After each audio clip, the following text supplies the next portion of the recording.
But next we got TMNT, which that was a great one. Very surprising. Great TMNT animation. was such a delight. And I have to say this because the elephant in the room from last week's episode, they gave Zach the best reference ever. Because how does Donatello learn how to drive? By playing Forza. Legit Forza. Why? Because an Xbox is easier to pirate in the sewers. Get wrecked. I'm kidding. No, Danny mentioned it about the art style. Like it was really cool and unique. And it was cool because it was different from Spider-Man. Yeah, and that one killed it also this summer. But just two different animation styles, two great stories. Like animation killed it. Yeah, it's like both of those movies, and we'll talk specifically about TMNT. You can tell it was done with love to the source material, like intimate understanding of like, hey, like this is what makes these kids who are also like mutant turtles like their own unique thing. Like they all have different personalities, but they never felt really forced.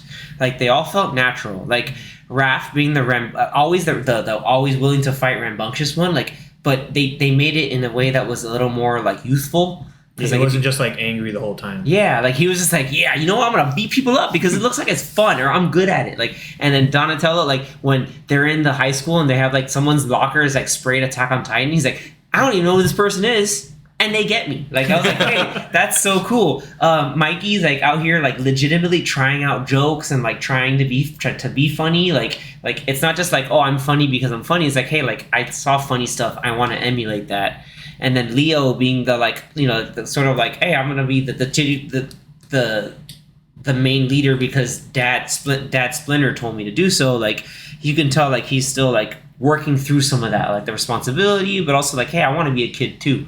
It was balanced really well. Yeah. And like their arc was really mirrored by like Superfly's arc of the whole like, hey, we're built this way, but like we're just gonna like because of our various life experiences. Ways about it. Yeah, and Ice Cube was awesome. Like the whole cast. They let Ice Cube have fun. Ice Cube was really good. Yeah, they let Ice Cube have a whole lot of fun. Like just like like what like. And you had Paul Rudd, Mondo Gecko. Post Malone. Oh my god! As a Ray Fillet, like they kept they didn't shy away from the puns of the characters. Like Rose Byrne was Leatherhead, and they made Leatherhead a girl. Like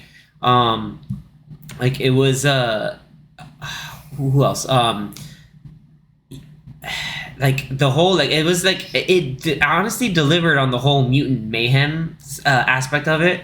Like Bebop Rocksteady showed up, and hell, there's even like a whole reference like to the whole like the fact that like Cynthia Ultron, she looked like Krang. Like you guys don't know what Krang is, but like the glasses, her like yellow suit, I was like, yo, she's Krang. Like it was a really happen. Yeah, it's gotta happen. Like it was a really great like way to like kind of tie in the lore but make it in its own unique spin. Also, that was Maya Rudolph. It was Maya Rudolph. I didn't know until like I read it. Yeah, she has a pretty funny accent. And I thought like it was just stunt casting to have Jackie Chan as Splinter. Oh no, it was legitimately like he delivered his lines really great. Like had some cool scenes too. Mm-hmm. How funny was it when they're like when Leo's like, oh sorry. What are they doing? I'm getting milked. What are they doing to you? Doing nothing. Why does that machine say milk machine? I don't know what that is. I told you they milk you. And the funny part is like when Leo like kind of spills the beans that they went out to watch Ferris Bueller's Day Off, yeah. And he's like, I'm sorry we stayed out. He's like, oh, why'd you rat us out, Leo? And then Splinter's like, hey, we don't use that. We don't use that way in this house.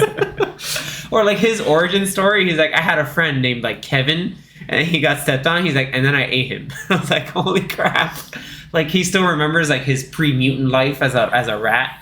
Like everybody was like, everybody was able to like Seth Rogen, John Cena. Yeah, John Cena was Rocksteady. Seth Rogen's Bebop. Who was also the producer, right? Yeah, he's one of the producers of the film. He's also one of the writers too. Writers, yes. Again, like Seth Rogen's like, no, I want to make a Ninja Turtle movie. I think it was great for both like fans of Teenage Mutant Ninja Turtles and maybe those who weren't really too big on it growing up or anything like that. That was like, my first TMNT anything that I yeah. So like, and you liked it a lot. Yeah. So like, it was a good bridge for both yeah, generations and fans of the Bear. You have Ayo Edeberry. Yeah. Dude, she's been like everything the past year. Yeah, good for her. 'Cause she's good, she's great. dude. It's awesome. She's great. Yeah, like she was April, and like all her lines were just Hilarious. perfect. Like when the turtles go into that like chop shop and beat up all the thugs, and they get her bike back or her scooter back, and they're like, "Oh guys, we gotta hide." And she's like, "I can see you there." Oh no, she saw us. It's like, oh no, it's like, hey,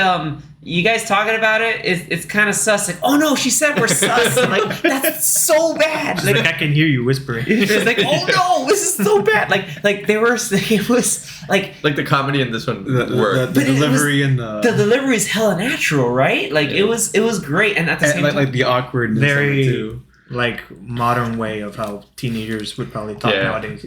when Leo's like, yeah, I got Riz, and he's like, dude, you have no Riz. like all the Gen Z humor landed, like, and someone who's like obviously like a millennial is like getting the Gen Z humor, like, oh, this works, like I get it, like it made it relatable. It was just really in tune and in touch like with of its time, but also like being able to tell like a coming of age story. It was really good.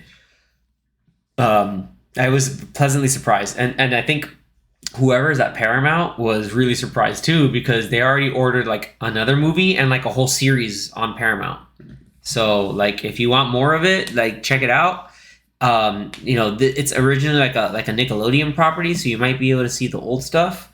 And I always plug the show on Netflix every once in a while on this, but if you haven't, you should watch The Toys That Made Us. The TMNT episode is legitimately good. It has a lot of information, a great backstory, and it gives you some good insight as to like how much of a crazy phenomenon Teenage Mutant Ninja Turtle was.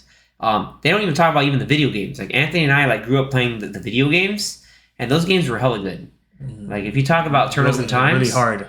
Or the NES ones were really hard. The NES one is notoriously difficult, but then on Super Nintendo you play Turtles in Time. That was like the hey, let's all hang out and let's play Ninja Turtles, and it's just or the random tournament fighting game. No, that game's broken. That game is broken as all get out. Don't even get started. Raphael being just anyway. As a side note, anyone ever tells me like it says the time 3 a.m. What do I think of, Anthony? Big Apple. 3 a.m.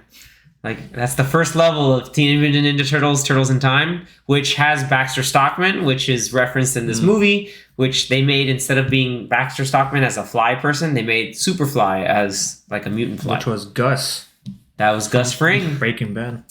Zach doesn't know what that is. Oh my god. Moff Gideon. Moff Gideon. Well, yeah. Moff Gideon from Mandalorian. There you go. You could have just said the actor's name. Giancarlo Esposito. Yes. Oh, okay. But if we say Gus Fring, you're like, most people would know him as Gus Fring over his actual name. Yeah, but who is Gus Fring? Yeah, anyway, the movie's awesome. I think at this point in time right now, by the time that this recording and this episode goes live, TMN Mutant Mayhem is on Paramount Plus. Oh, nice. So if you're there, Mutant Mayhem, go and watch it. It's really cool, especially if you have a nice fancy TV, because the art style, it's like, it's like a stylized, but like if someone hand drew something and they elevated it to like a high quality 3D animation, like it was done really, really well. That and Andy Samberg's random voices, which is really funny because Seth Rogen had to do it. Dude, it was really, really cool. I like the movie a lot.